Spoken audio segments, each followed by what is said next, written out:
Recibí con muchísima emoción, muchísimo gusto las palabras del vicepresidente del Estado Plurinacional de Bolivia, David Choquehuanca. Lo saludo con mucho afecto, aunque sé que tuvo que salir. Recibí también con mucho respeto y atención, interés, las tres presentaciones que me antecedieron y coincidiendo plenamente con Gonzalo Golke, en el sentido de que más que tener una visión polarizada, blanco y negro, es muy importante tener una discusión profunda, interdisciplinaria, que también respete las diferentes formas de sabiduría, de indagación y que han demostrado la capacidad de generar una riqueza como esa belleza de diversidad de chiles, como les llamamos en México, de ají, que mostró Cecilia. Y bueno, desde luego que este tipo de investigación no estará en esa infografía que nos mostró Joaquín, en donde aseveró con una soltura que sorprende el hecho de que todos aquellos que somos críticos de estas tecnologías, que son punta de lanza de la destrucción del medio ambiente por sistemas extensivos, industriales, agrícolas, no tenemos una base científica.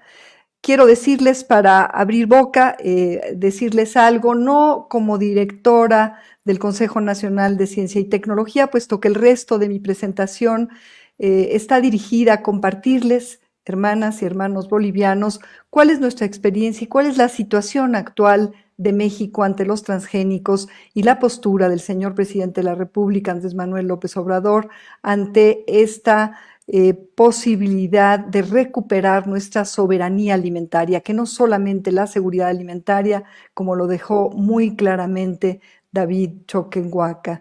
Y lo que quería decirles, como bióloga del desarrollo, como científica que he publicado pues uno que otro artículo científico que seguramente tampoco está en la gráfica que nos mostró el compañero Joaquín, hay evidencia ya incontestable de que no existe, que no se puede sustentar desde lo que yo sé, que es la biología del desarrollo, la genética molecular del desarrollo, la equivalencia sustancial entre organismos modificados genéticamente y todas las demás formas de pues de mejoramiento, de selección y de acumulación de variantes genéticos que, como bien dijo Cecilia, implican un enfoque mucho más sistémico, implican muchos más genes, pero esto no necesariamente es malo. Los argumentos lineales y simplistas de que son equivalentes los organismos que son modificados genéticamente mediante las técnicas de ADN recombinante y los organismos que son seleccionados a lo largo de generaciones mediante procesos de mejoramiento tradicional autóctono o de mejoramiento occidental de híbridos, se vienen abajo cuando entendemos que el mapeo de la variación genética, de la información genética a los rasgos, fenotipos visibles, no es lineal, no es unicausal, no es gene a proteína, a rasgo, sino es multifactorial, es sistémica, es altamente no lineal. Justamente estudiamos redes regulatorias complejas que subyacen los rasgos visibles, incluyendo los que han sido seleccionados o los que han sido modificados artificialmente. Y lo que sucede con la transgénesis es que se rompen algunas de estas restricciones implícitas desde el nivel de las interacciones génicas en las redes genéticas, pasando por todos los mecanismos epigenéticos y de ahí hasta llegar a la expresión morfológica compleja de los organismos. Se rompen estas restricciones tanto de los mecanismos de integración genómica, de las formas que interactúan los genes que introducimos, sus secuencias regulatorias, en fin, sean estos introducidos mediante diferentes metodologías, incluyendo las de bacterias Agrobacterium tumefaciens o otras metodologías como la biobalística, que ni siquiera tampoco la otra forma de transgénesis puede regular la localización de los genes y el contexto en el cual se insertan los genes, sabemos que puede afectar los impactos fenotípicos. Y estos contextos en poblaciones abiertas, que son los que queremos tener, si no queremos depender cada año de las transnacionales necesariamente van a modificarse. Y a esto le sumamos la interacción con el medio ambiente, que también provoca cambios muchas veces impredecibles, porque aún sabemos poco acerca de estos mecanismos de desarrollo, de la epigénesis y también de la interacción de estos mecanismos con el medio ambiente. Bueno, entonces esta es nada más una cápsula desde mi ámbito de conocimiento de biología del desarrollo, de genética molecular del desarrollo, para dejarles la certidumbre de que no son equivalentes sustancialmente los organismos genéticamente modificados que aquellos que han sido mejorados mediante técnicas autóctonas o de mejoramiento occidental con híbridos. Y con mucho gusto les puedo pasar una larga lista bibliográfica, científica, de las mejores revistas del mundo que sustenta esta aseveración. Pero ahora quiero mostrarles una presentación que da una visión sintética de cuál es la postura de nuestro país, del Gobierno de México, frente a estas tecnologías y sobre todo al impacto de los agrotóxicos asociados y al impacto del maíz transgénico en nuestra alimentación, en nuestro alimento básico, que es justamente el maíz. Si me vas pasando las láminas, por favor, Anaí, te lo agradeceré muchísimo. México dejó de ser autosuficiente y por ello soberano en maíz debido a las políticas neoliberales en el ramo agropecuario. El Tratado de Libre Comercio implicó un aumento en la importación de maíz a México desde 1980. Antes de esto éramos autosuficientes e inclusive podíamos exportar. Entonces, la razón de ser de la introducción del maíz americano no fue una razón de falta de producción de nuestro alimento básico, tampoco fue una razón tecnológica, porque, como bien dijo el vicepresidente de Bolivia, la riqueza del conocimiento tradicional, y en México también lo tenemos, ha dado lugar a formas de cultivo y a una diversidad de miles de variedades de maíz nativo adaptadas, acondicionadas a diferentes ambientes de nuestro país, que mantenían en combinación con tecnologías nacionales una productividad suficiente y excedentaria, y por ello teníamos soberanía. El maíz importado es predominantemente de Estados Unidos, es amarillo y ahora, desgraciadamente, no segregado, casi todo transgénico y además casi todo tolerante al glifosato. La que sigue, por favor. Estas políticas neoliberales, pues bueno, vienen del país vecino del norte, en donde se ve claramente en esta gráfica cómo ha ido aumentando a partir de la liberación de los primeros transgénicos alrededor de 1994, el cultivo de estos organismos transgénicos, generalmente con un solo rasgo modificado, y con ello ha aumentado sobre todo la tolerancia a glifosato, también la resistencia a algunas plagas de insectos, y concomitantemente ha aumentado, no ha disminuido el uso de glifosato, que es un tóxico que, bueno, también hay una gran cantidad de evidencia científica que demuestra sus daños. Más o menos el 50% del glifosato se usa en cultivos transgénicos de maíz, algodón, canola, soya y tolerantes a este herbicida, y como se ve en la línea punteada, el uso de este agrotóxico para usos no agrícolas, pues prácticamente no ha aumentado. No traigo la gráfica, pero para hacer alusión a un comentario previo, el uso de otros tóxicos, agrotóxicos, para resistencia, digo más bien para atacar algunas plagas de animales, que en algunos de estos tolerantes transgénicos se vuelven más agresivas porque hay un compromiso de uso de recursos en las plantas, no ha disminuido tampoco, ha aumentado a nivel mundial. La que sigue, por favor.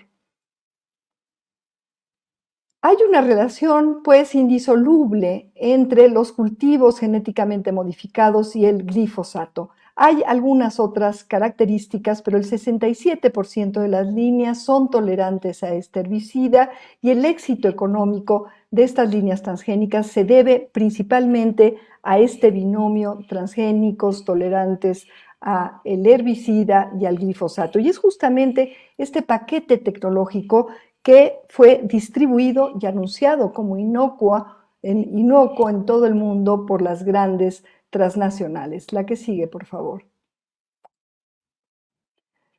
Las afectaciones a la soberanía alimentaria causadas por cultivos transgénicos son indiscutibles y, bueno, los datos están ahí, son datos, datos de las estadísticas nacionales y también datos que ya confirman la presencia de transgénicos y glifosato en varios alimentos hechos a base de maíz, que es nuestra base alimentaria.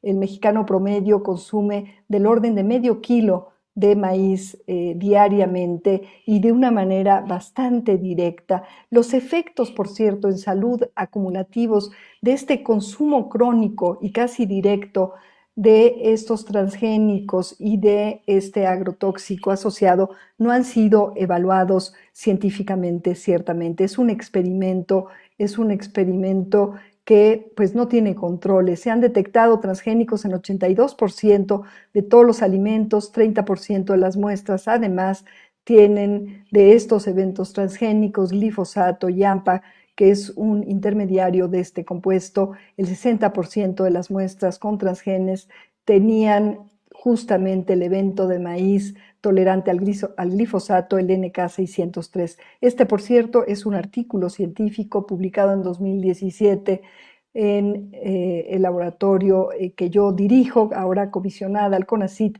en la Universidad Nacional Autónoma de México, publicado en una revista indizada, es un artículo científico. La que sigue, por favor. Las afectaciones a la salud causadas por cultivos de glifosato y transgénicos son también muchísimas, pero quiero compartirles un par de datos que nos alarman.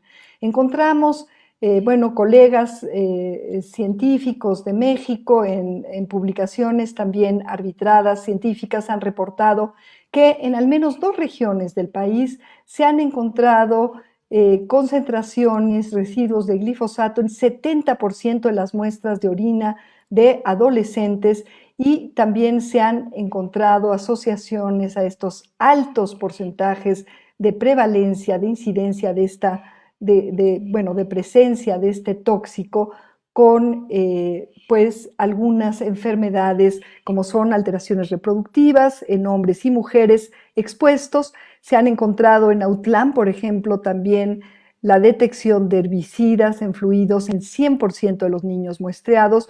Y esto no solamente incluye al glifosato, incluye a otros pesticidas que generalmente se encuentran asociados al paquete tecnológico. ¿Cuáles son los efectos acumulados de esto? Apenas los estamos viendo, pero los datos de aumento en cáncer, en daño renal crónico, letal en jóvenes, cada vez más jóvenes, bueno, pues van en aumento. Todo esto está en un expediente científico que con mucho gusto podemos compartir con ustedes, que integra también centenares de citas científicas bien rigurosas y revisadas por pares en la literatura esta formal. Esto no es ciencia indígena, ciencia campesina, que por cierto yo respeto igual que la ciencia occidental. La que sigue, por favor.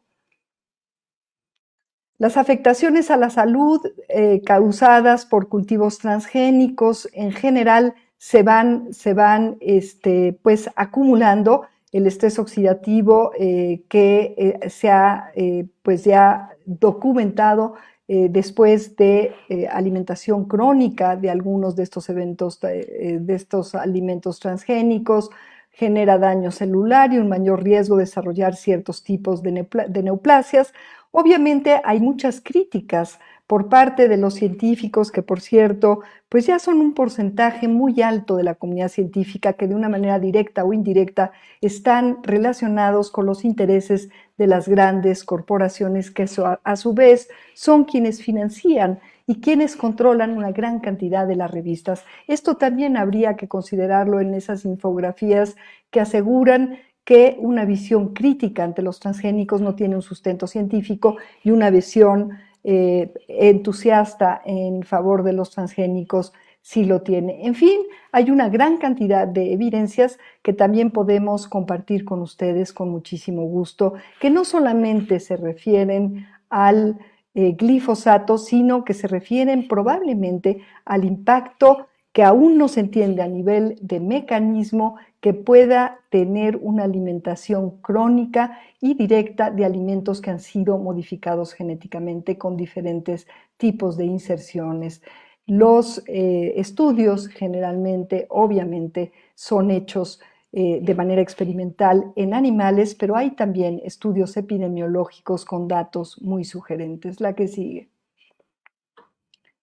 Las afectaciones al ambiente causadas por los cultivos transgénicos, diría yo, por los paquetes tecnológicos de esta expresión extrema de la agricultura industrializada, que es la que incluye al paquete tecnológico transgenes, agroquímicos como el glifosato. Bueno, pues hay evidencias que también han sido cuestionadas, pero que se van acumulando de daño en polinizadores, de pérdida de especies de flores y cambios en la microbiota, de presencia de polen transgénico en miel, que no sabemos cuál puede ser finalmente el efecto, inclusive en la salud de las colmenas, pero también, bueno, afecta la posibilidad de que las comunidades pequeñitas coloquen sus mieles en mercados preferenciales que con todo derecho no quieren, por las dudas, consumir alimentos que tengan transgénicos. Hay un aumento en las dosis de aplicación de agroquímicos por esta tolerancia a los propios agroquímicos y una acumulación en los mantos freáticos. Bueno, pregúntenles a los argentinos y recientemente estamos encontrando también en los suelos, en las aguas subterráneas del suelo kárstico de la península de Yucatán, donde se han ido acumulando los cultivos de soya transgénicos, grandes cantidades de glifosato y la introgresión de los transgenes en especies nativas y silvestres sin que sepamos todavía cuál va a ser el impacto en estas variedades tan pues valiosas para nuestras culturas, para nuestra soberanía y para la posibilidad de cultivar una diversidad de maíces con diferentes usos en alimentación, en rituales, también uso también de María fibras, Elena. en fin, y adaptadas a una gran cantidad de ambientes. Y la generación de Tenemos que malezas terminar, por resistentes y favor. superplagas que generan cosas. ¿Cómo Eh, no? Vamos a ir mucho más rápido. Por no, favor, tenemos que Anaís, terminar si ahora, pasamos la ahora siguiente. mismo, por favor. Las últimas palabras, por Ah, favor. bueno.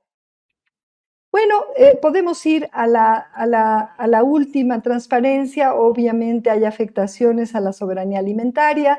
Les voy a dejar los escritos sobre el decreto presidencial que ha mandatado una sustitución del glifosato por técnicas agroecológicas, el uso intensivo de mano de obra y el prescindir de estos paquetes tecnológicos que atacan o amenazan nuestra soberanía alimentaria. Y con mucho gusto les compartiré toda esta información. Muchas gracias. Muchas gracias. Muchas gracias a María Elena.